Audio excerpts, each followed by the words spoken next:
In today's competitive world, maintaining quality is crucial for any organization. ISO 9001:2015 is a globally recognized standard for quality management systems that can help an organization achieve excellence. Bago ang lahat, ano nga ba ang ISO 9001:2015?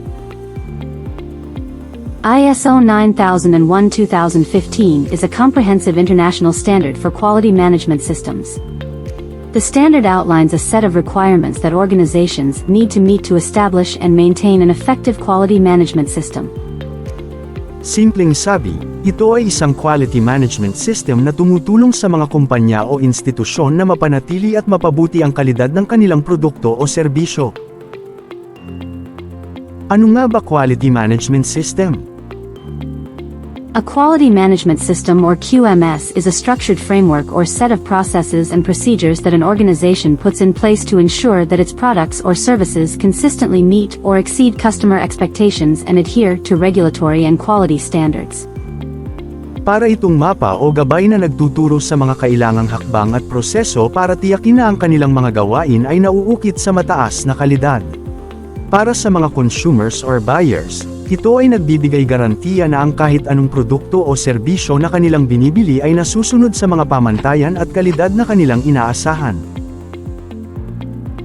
Ano-ano ang mga hakbang ng akreditasyon ng ISO 9001:2015? Let's take the steps of ISO 9001:2015 accreditation. Step 1. Commitment and leadership. Ang bahaging ito ay nagsasaad na mahalaga na ang mga pinuno ng organisasyon ay nagtitiwala at nagpapakita ng malasakit para makamtan ang ISO 9001:2015 na sertipikasyon. Dapat silang maglaan ng oras, suporta, at mga kagamitan para sa prosesong ito. Bilang karagdagan, dapat italaga ang isang kinatawan ng pamunuan o leader na magsisilbing tagapamahala ng buong proseso para mas mapadali ang pagtahak sa landas tungo sa sertipikasyon. Ang taong ito ang magiging pangunahing responsable sa pagtutok at pamumuno sa buong proseso ng pagkuha ng ISO 9001:2015 na sertipikasyon. Step 2. Gap analysis.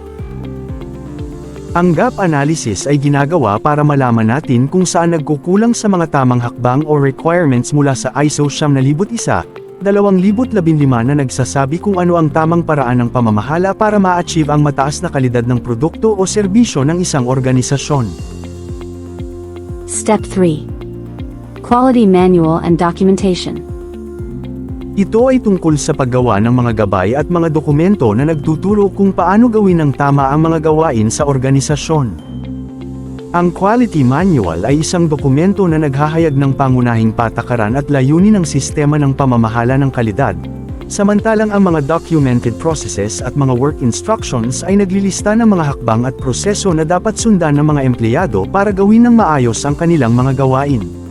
Ito ay nagpapadali sa mga tao na magtrabaho ng may katiyakan at tiwala na sila ay nagsusunod sa tamang paraan ng paggawa ng mga bagay. Ano nga ba ang nilalaman ng Quality Manual? The specific content of a quality manual can vary depending on the organization's size and complexity, but it typically includes the following elements.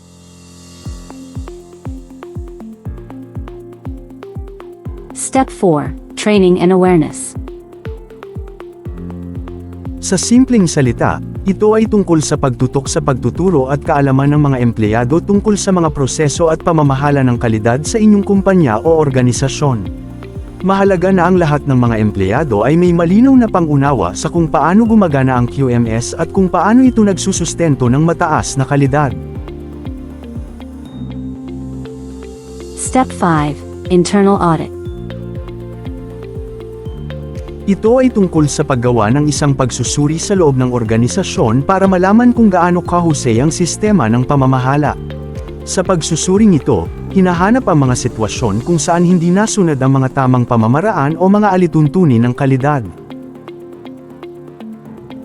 Step 6. Management review. Sa management review, ang mga leader ay tinitingnan ang mga datos at impormasyon ukol sa kalidad ng mga produkto o serbisyo, at tinutukoy ang mga aspeto na maaaring kailangan ng pagpapabuti. Step 7. Certification Body Selection. Sa simpleng salita, ito ay tungkol sa pagpili ng isang institusyon o ahensya na may kakayahang suriin at tukuyin kung gaano kaayon sa mga pamantayan ng ISO 9001-2015 ang inyong sistema ng pamamahala ng kalidad. Ang certification body na ito ay isang independent na ahensya na may kapasidad na tiyakin na ang inyong QMS ay sumusunod sa mga kinakailangang pamantayan ng kalidad. Step 8. Stage 1 Audit.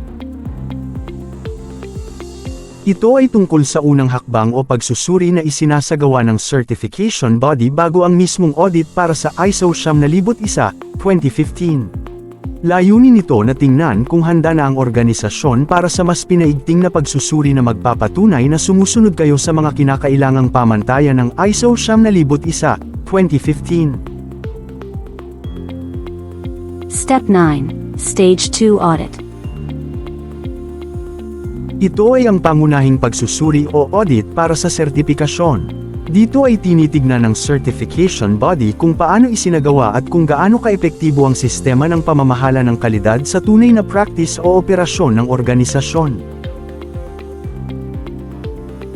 Step 10. Non-Conformance Resolution. Kapag natukoy na may mga hindi pagsunod o mga issue sa sistema ng pamamahala ng kalidad, ito ay kailangang aksyonan at ayusin. Ito ang hakbang kung saan tinutugunan ng mga problema upang masiguro na ang inyong sistema ng kalidad ay nasa tamang kalagayan. Step 11. Certification.